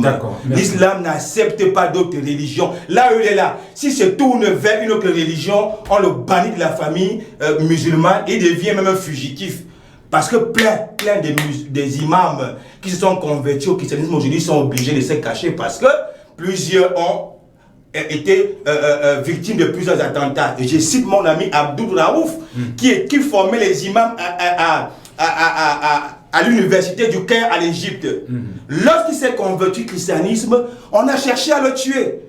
Il a tout fait, gloire soit rendue au Seigneur, il a pu échapper. Il se retrouve maintenant aux États-Unis et il commence à dénoncer les travaux. Il formait 30 000 imams par an. Je ne parle pas ici de n'importe qui. Je parle d'un homme qui maîtrise le Coran, qui a formé des centaines de musulmans dans le monde et des imams dans le monde. D'accord, merci. Oustaz Moussa, la question que moi je vais vous poser est de savoir, voilà, vous nous avez dit, celui qui accepte, vous nous avez dit qu'il y a 3 types de conversions chez les musulmans. Maintenant, est-ce qu'il y a un message fondamental que vous, les musulmans, vous utilisez pour captiver l'auditoire? Les téléspectateurs qui nous regardent sont des milliers de téléspectateurs qui nous regardent. Je vais même parler des millions. Est-ce qu'il y a un message captivant pour pouvoir instiguer le musulman à dire non, ce message, je ne peux pas le laisser passer? Oui, avant de revenir sur tout ce que le pasteur dit, je vais répondre à votre question. Oui. Le message déjà même de conversion est suffisant. Parce que dans le message de conversion, si vous voulez devenir musulman tout de suite là, il ne va pas vous demander d'aller vous tremper dans l'eau, faire des cérémonies, tout ça là. On va seulement vous demander d'attester. Donc vous dites ceci: j'atteste avec ma langue, je reconnais dans mon cœur qu'il n'y a point de divinité à part Allah. Oui. Et que Muhammad alayhi wa sallam est son messager, et que Jésus-Christ est son messager, et que Moïse est son messager, Abraham, Jacob, tous les messagers, tu vas les reconnaître. C'est tout. Hein. Dès que tu as fait ça, c'est fini, vous êtes musulman. Je reconnais avec ma langue, je récite avec ma langue, et je reconnais dans mon cœur que Allah est l'unique, sans rien lui associer, et que tous ces prophètes dont je vous ai cité sont ces prophètes. C'est facile comme je vous dis là. C'est très facile, vous le reconnaissez avec une conviction, vous êtes musulman. Est-ce que dans cette histoire-là, Oustaz Moussa, tel que je vous expliquais, il ne peut pas avoir un maquillage. Quelqu'un dit, bon, tu sais que c'est une histoire, je vais simplement réciter, je n'ai pas de contraintes. Pour quel intérêt? En islam, tu n'entres pas dans... Oui, c'est ça que je dis, pour quel intérêt? En islam, on ne convertit pas en islam pour donner l'argent, ou bien pour donner le titre, ou bien travailler à quelqu'un. C'est ton salut. Si tu veux, tu le fais par hypocrisie, ou bien tu le fais par conviction, c'est ton salut, ça te regarde. Si par ma modeste voix, quelqu'un décide d'entrer en l'islam par au travers de mon entreprise, qu'est-ce que je veux dire? C'est qu'au travers de ma modeste voix, par exemple, dès que je finis là, si on veut, on ne se voit plus jamais. C'est pas que tu es mon disciple, tu es le disciple de Dieu. Si tu veux, tu pries dans n'importe quelle mosquée où la prière te trouve, tu pries là-bas. Tu n'es pas mon disciple, comme les gens disent que c'est le disciple de mon ministère et tout ça. Il n'y a pas de ministère pour permet de vous poser, de vous relancer également.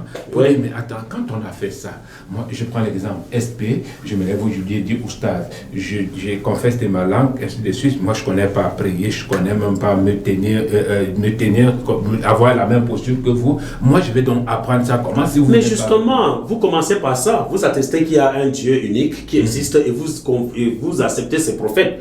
Vous êtes déjà musulman. Et est-ce qu'il y a une religion, même si quelqu'un entre dans le christianisme, il va apprendre le christianisme.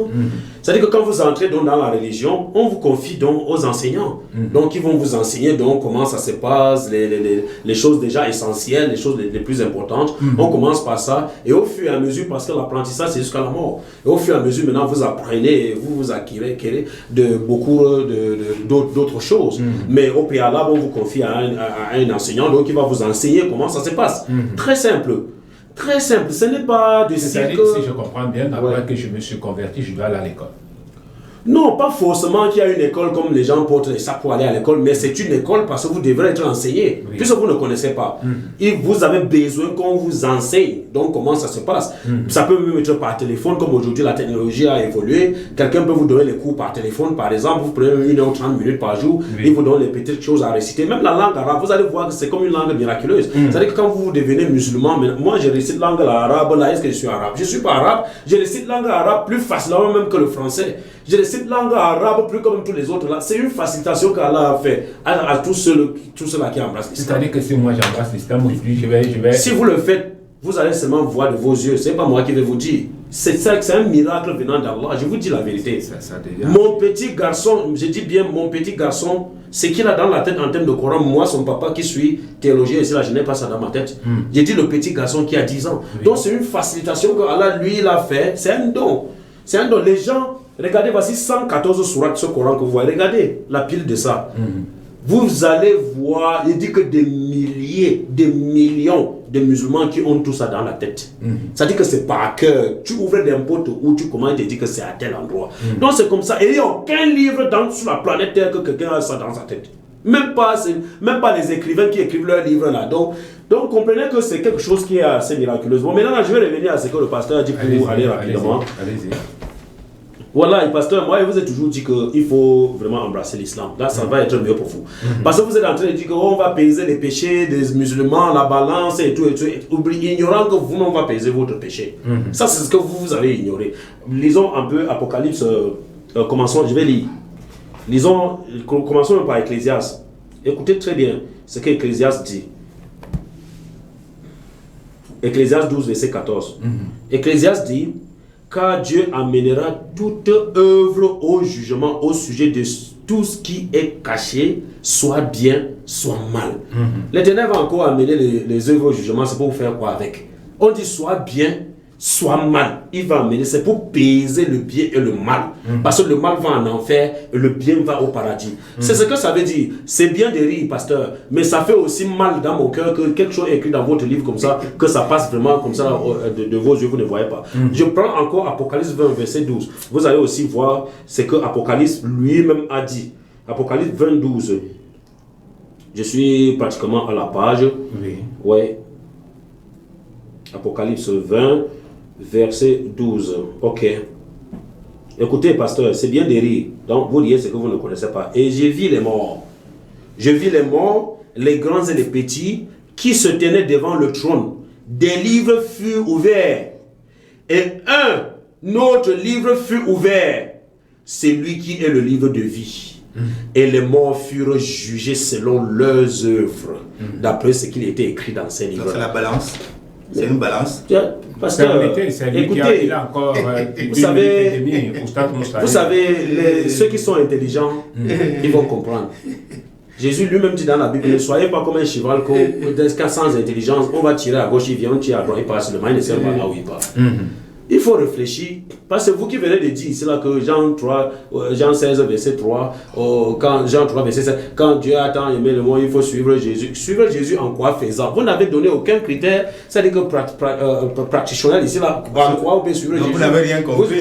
On suit Jésus en quoi fait? Tout ce que Jésus a fait, vous ne le faites pas. Vous n'avez rien compris. Ce que Jésus a fait, c'est ce que le musulman fait. Dans Matthieu 6, quand vous prenez Matthieu 6, là où Jésus lui-même a recommandé l'aumône à ses disciples, juste même dans Actes, l'aumône, c'est le jeûne de Ramadan, c'est là-dedans. Quand vous prenez, même dans Matthieu 26, verset 39, la prière sur le visage, c'est le musulman qui le fait aujourd'hui, c'est ce que Jésus faisait. Quand vous prenez, par exemple, Jean 5, verset 30, Jésus dit qu'il ne fait pas sa volonté, mais il fait la volonté du Père qui l'a envoyé. Nous n'allons pas nous égarer, nous n'allons pas nous écarter. Donc c'est pour dire quoi? Non, je ne suis pas écarté. Voilà. Donc c'est pour dire quoi, pasteur? C'est vrai que c'est lui qui me tire la corde, quoi. Mais sincèrement, je ne vais pas vous suivre. Ok. Donc pour dire quoi? J'ai démontré aujourd'hui pourquoi tu dois suivre l'islam. L'islam est la religion du monothéisme. C'est-à-dire que tu vas suivre l'Éternel conformément à Isaïe 45 verset 5, conformément à la sourate 112. L'Éternel est unique et rien ne lui associe. Et le pasteur est venu dire que Jésus, il faut suivre Jésus c'est lui qui est Dieu, alors que Jésus lui-même dit dans Jean 5 verset 30, je viens de le dire, qu'il ne fait pas sa volonté, mais il fait plutôt la volonté du Père qui l'a envoyé. Donc l'islam est la religion de tous les prophètes. Je vous ai donné les sourates ici auxquelles Allah lui-même a dit, par exemple la sourate 21 verset 25, là où Allah lui-même dit qu'il n'a pas envoyé un seul prophète sans lui demander, sans lui instruire, de dire aux gens qu'il y a point de divinité que lui, Allah. Et c'est ce que le musulman suit aujourd'hui là. Merci. Merci Oustaz Moussa. Maintenant, je reviens vers vous concernant le process que vous avez retracé tout à l'heure. Vous avez écouté, Oustaz Moussa a dit chez Jésus c'est pratique. Tout de suite là, je peux commencer. Après, c'est bon pour moi. Tu deviens musulman. Chez vous, ça se passe comment? Ce sont des jours, ce sont des heures, ce sont des minutes, ou bien c'est un travail qui est fait de manière minutieuse et au point d'avoir l'accomplissement? SP, oui. Peut-être que je vais le redire autrement. Le process, le voici. Dans un premier temps, voilà. La personne, n'est-ce pas, doit reconnaître qu'elle est pécheresse. Vous comprenez? Oui. Nous sommes pécheurs. Hein? Romain le dit, car tous ont péché, tous, depuis Adam jusqu'à nous, et sont privés de la gloire de Dieu. Tout le monde. Et donc, Oustaz Moussa doit d'abord connaître qu'il est pécheur. Tant qu'il ne reconnaît pas qu'il est pécheur, il n'y a aucun salut. Tu vois que depuis qu'il parle là, il évite ces questions. Or, j'ai commencé par mettre l'emphase sur la question du péché. Ça, c'est un. Donc, celui qui se reconnaît comme pécheur va faire quoi? Il regrette son péché. Je suis dans le processus. Il regrette son péché. En regrettant ce péché, on fait quoi? On demande pardon. Le but du pardon, c'est quoi? Le but du pardon, c'est ça, c'est la réconciliation. Parce que le péché a séparé l'homme de Dieu. Et donc, le pardon par le sacrifice. Parce que Jésus, n'est-ce pas, est l'agneau de Dieu qui ôte le péché du monde. Donc, celui donc qui croit, n'est-ce pas, au sacrifice de Jésus-Christ à la croix, reçoit le pardon de ses péchés. Et lorsque le pardon de ses péchés est reçu, il y a réconciliation. Après la réconciliation, il y a une étape qu'on appelle la purification de la conscience. Parce que tout ce qu'un homme fait dans sa vie, sa mémoire, sa conscience enregistre. Et il faut donc une purification. Et seul le sang pur d'un agneau immolé peut ôter, n'est-ce pas, purifier cette conscience. Et seul le sang de Yeshua est pur. Après cette étape, il y a le baptême par immersion. On te plonge dans l'eau. Le baptême, c'est l'engagement d'une bonne conscience, n'est-ce pas, envers Dieu, envers son Christ. Donc, le baptême, on te plonge dans l'eau et on te ressort. C'est deux images, l'image de la mort et de la résurrection. Donc ici, il y a identification à Christ qui est mort et qui est ressuscité. Après, dans le baptême, il y a une autre étape qu'on va appeler ici l'étape du baptême dans le Saint-Esprit. Mais ce n'est pas fini. Donc on est dans un processus. Et le Seigneur a donné sa parole. Il faut mettre en pratique les commandements. On a le décalogue, les 10 paroles. Et ça peut prendre combien de temps? Ça peut prendre les jours, les mois ou bien les semaines? Oh, la conversion, SP. Mais la conversion, si tu veux, SP, comme je dis, c'est un processus. Oui. Vous comprenez? Les choses s'enclenchent d'elles-mêmes. Il suffit seulement de rentrer dans ce processus. Et puis l'esprit même déclenche cette succession, n'est-ce pas, les étapes. Vous comprenez? Donc c'est ce qui est important. Et c'est simple. L'écriture nous révèle comment suivre le Seigneur. Vous comprenez? C'est pas le flou artistique dont Oustaz est en train de nous balancer ici. La parole du Seigneur est simple. Est-ce que dans le judéo-christianisme, on ne fait pas les aumônes? On fait les aumônes. C'est pourquoi il est toujours en train de citer dans la Bible. Moi, j'aurais souhaité qu'il lise seulement dans son Coran. Il disait tantôt que le Coran est un plagiat de la Bible. Pour légitimer le plagiat, on est obligé, n'est-ce pas, de s'appuyer sur ce qui est vrai, sur ce qui est authentique.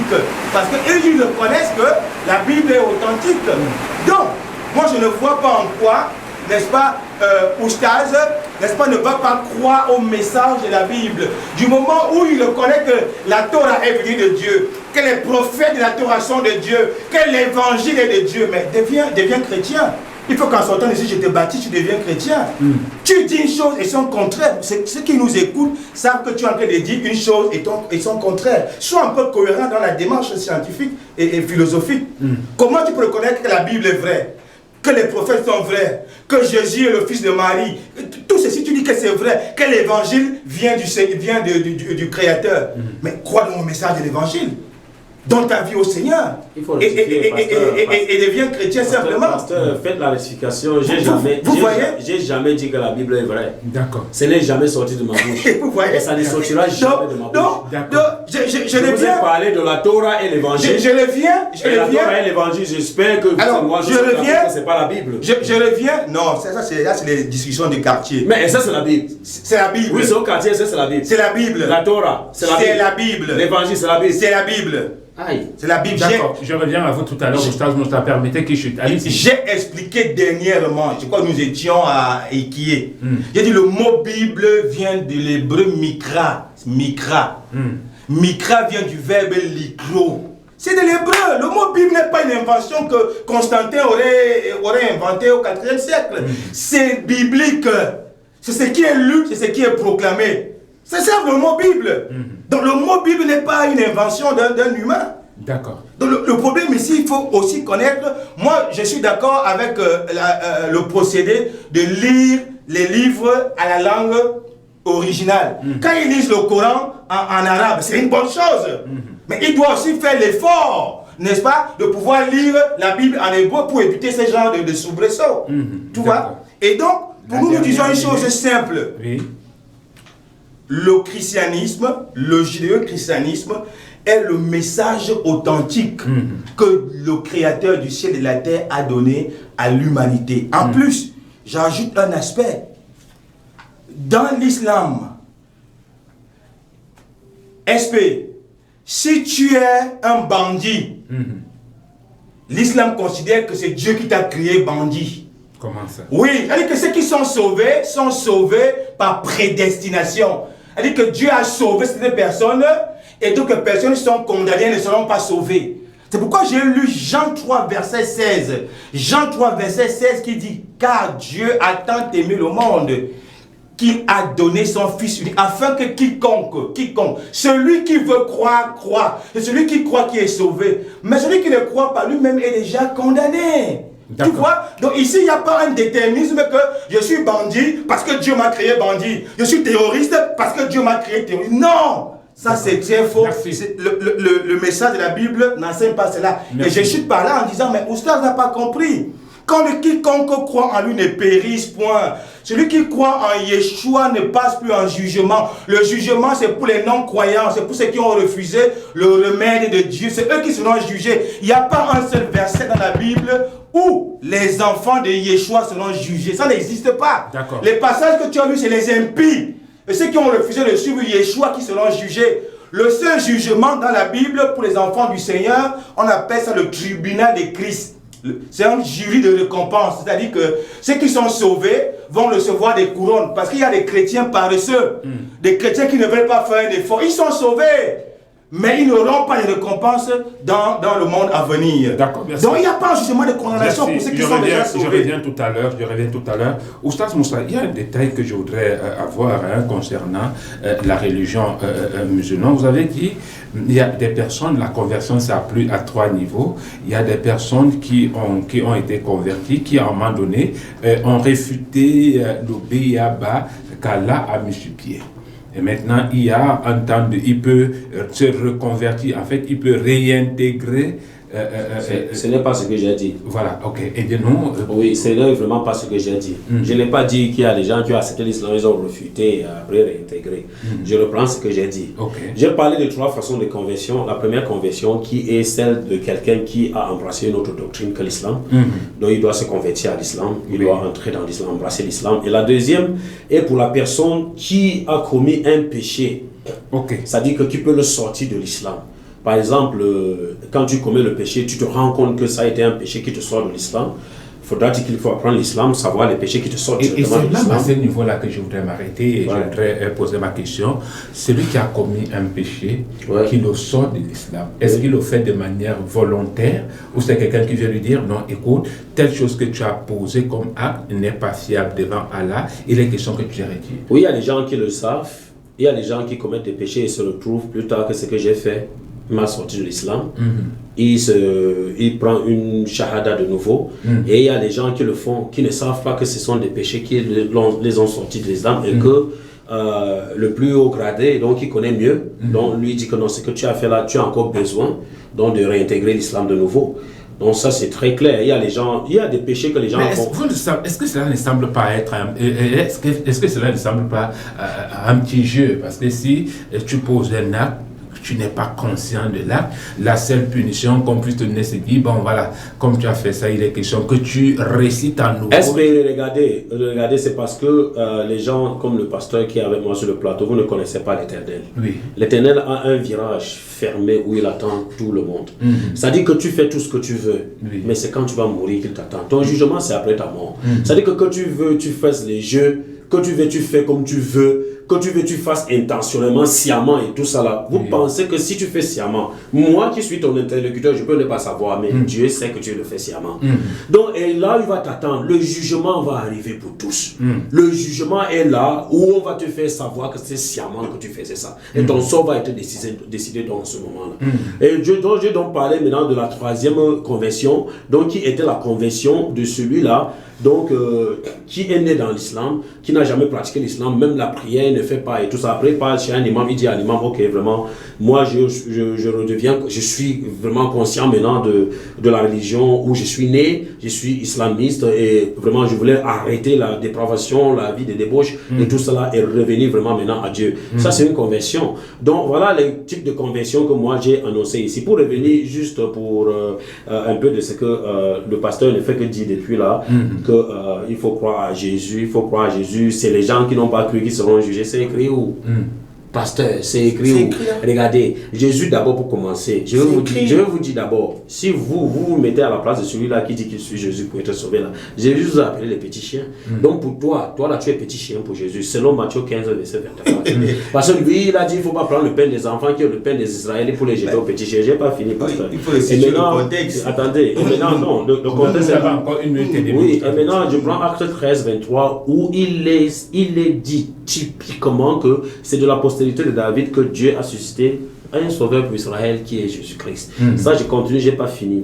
Et n'oubliez pas, même si vous me dites que il a dit aller partout dans le monde, quand vous prenez Acte 11 verset 19, vous allez voir que tous ceux qui étaient partis là, les gens qui étaient dispersés là, tous ceux qui étaient partis en Phénicie, en Galilée, partout où vous connaissez là, eux, ils prêchaient uniquement aux Juifs. C'est écrit dans la Bible, il dit ça. Acte 11, verset 19. Il dit, et ils ne prêchaient que uniquement qu'aux Juifs. Parce que Jésus lui-même dit, Matthieu 15, verset 24, je n'ai été envoyé uniquement qu'aux brebis perdues de la maison d'Israël. Moi, j'ai encore quelques minutes qui restent. Et maintenant, je vais encore vous dire, c'est pas fini. Vous avez encore une minute. Je n'ai pas encore fini, pasteur. Pourquoi Pierre a été reproché pour avoir prêché à Barnabas? Pourquoi? dans Acte 11, verset 1, tu montes là. Pourquoi il a été reproché? Parce que eux-mêmes, ils savent que Jésus ne leur a pas donné le pouvoir de faire cela. Et quand tu prends par exemple Matthieu 10, verset 5 jusqu'à 6, tu sais ce que Jésus a dit? Il a envoyé ses disciples pour aller prêcher. Et quelles sont les instructions qu'il a données à ses disciples? Il dit, n'allez pas chez les païens, n'entrez pas dans les villes des Samaritains, allez uniquement vers les brebis perdues de la maison d'Israël. Pourquoi il dit ça alors que lui il est venu, quiconque croit en lui a la vie sauve? Alors qu'il dit aux disciples que non, n'allez pas ici, n'allez pas là-bas, allez plutôt là-bas. Pourquoi il dit ça alors qu'il est venu pour l'humanité? Non, je chute avec Marc 4, verset 10 jusqu'à 12. Marc 4, verset 10 à 12, Jésus dit aux Israélites, c'était 12 disciples avec les autres personnes qui étaient là avec eux. Il leur dit ceci. Ils ont interrogé Jésus par rapport à la parabole. Jésus dit que non, vous là, c'est à vous que le royaume de Dieu, la grâce, c'est à vous que ça a été donné. Donc pour vous là, je vous parle clairement. Moi, pour les gens qui sont dehors là, moi, je leur parle en parabole pour que, en voyant qu'ils n'aperçoivent pas, en écoutant qu'ils n'entendent pas, de peur de se convertir pour que leur péché ne leur soit pardonné. Quelqu'un qui est venu pour toute l'humanité tout entière dit qu'il ne veut pas que les péchés des autres soient pardonnés. Et après vous allez dire que c'est les gens qui seront jugés qui n'ont pas accepté Jésus. Ceux-là, si la bonne nouvelle leur était venue, certainement, ils auraient embrassé Jésus comme la femme cananéenne qui a marché, rampé derrière Jésus pour que Jésus puisse délivrer. Merci, s'il te plaît, je chute, pour que Jésus puisse délivrer sa fille qui était tourmentée de démons. Alors que Jésus est venu pour prêcher à toute l'humanité, la femme était obligée de supplier. Il a dit à la femme, les disciples ont même dit, renvoyez-la. Jésus dit, madame, pardon, excusez-moi, je n'ai été envoyé qu'au brebis perdu dans la maison d'Israël. Il n'est pas bon de prendre le pain des enfants pour les jeter au petit chien. Et après la suite, la suite c'est quoi? Continue, la suite c'est quoi? Dites-moi, quand vous allez prendre la parole, pasteur, c'est vrai, ce n'est pas le grand thème d'aujourd'hui. C'est pas le grand thème d'aujourd'hui, mais quand vous allez prendre la parole, dis-moi un nom israélite à qui Jésus a prêché. D'accord, merci. Allez, évangéliste, en 1 minute et demie.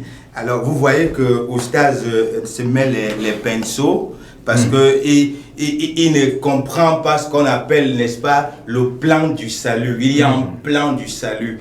Quand on construit une maison, on ne met pas le toit avant la fondation. Ça, Oustaz devrait le comprendre.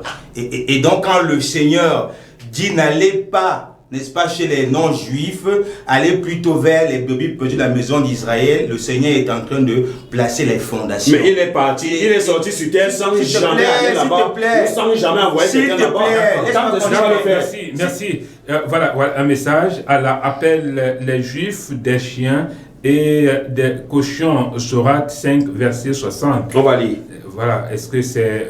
On va lire. C'est mon temps de parole. C'est son temps de parole, okay. rapidement. Et donc, on ne met pas le toit avant la fondation. Donc, le Seigneur est en train de faire une œuvre de restauration. La première étape, c'est d'abord Israël. Et toute la Bible, même Paul va le dire dans les épîtres, d'abord, le salut, c'est d'abord pour les juifs, ensuite le non-juif. C'est écrit dans toute la Bible et tous les chrétiens le savent. Donc, Oustaz ne nous apprend rien. Le Seigneur a dit, allez dans Matthieu 28, 19, allez dans toutes les nations, allez partout dans le monde et faites de toutes les nations des disciples. La grande commission, acte 1, 8, attendez à Jérusalem, vous recevrez une puissance, le Saint-Esprit descendra sur vous et vous serez mes témoins jusqu'aux extrémités de la terre. D'accord.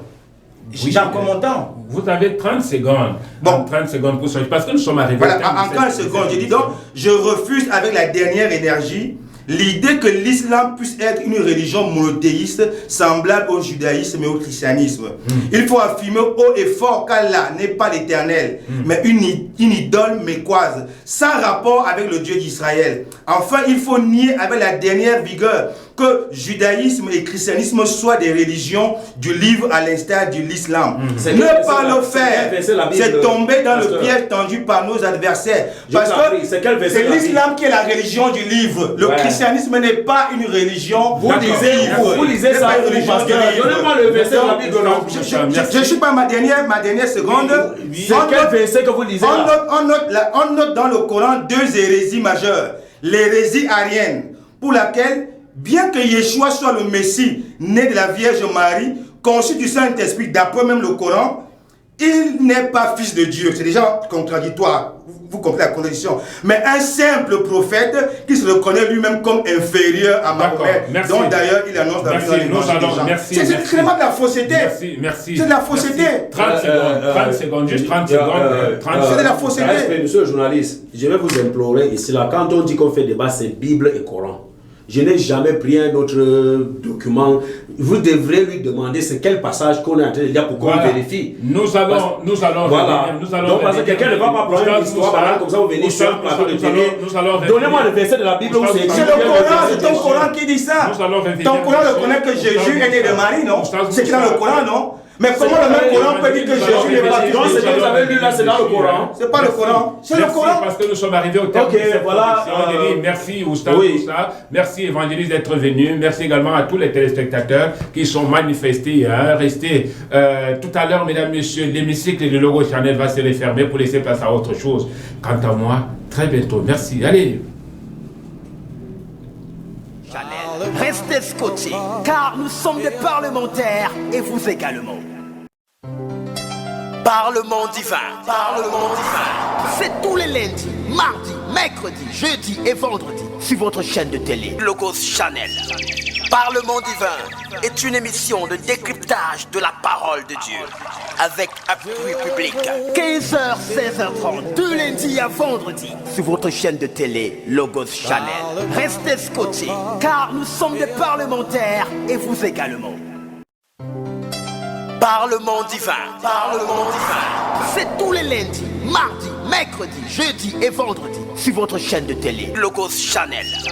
Parlement divin est une émission de décryptage